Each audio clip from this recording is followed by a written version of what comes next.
তোমার সাথে রোজা অবস্থায় কেউ যদি ঝগড়া করে, তোমারে যদি মন্দ কিছু বলে, গালি দেয়, তুমি বলে দিও ভাইয়া আমি রোজাদার। রোজাদার গালি দেয় না, রোজাদার ঝগড়া করে না ভাইয়া, রোজাদার নাফরমানি করে না। ফালিয়াকুল ইন্নী ইমরুউন সাইম। নবীজি বলেন বলে দিও তুমি ভাইয়া আপনি আমার আরো অনেক কিছু বলতে পারেন, আমি রোজাদার, আমি রোজাদার। রোজাদার গালি দেন।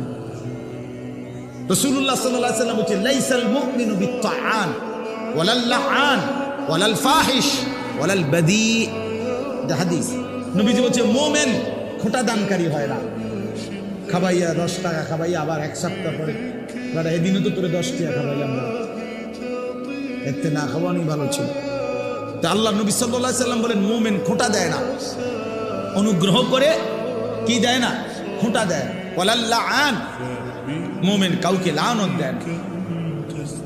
ওয়ালাল ফাহিশ, মুমিন অশ্লীল কথা বলে না। ওয়ালাল বাদী, মুমিন নোংরা চরিত্রের হয় না। হাদিস আল্লাহ রাসূল সাল্লাল্লাহু আলাইহি ওয়াসাল্লাম।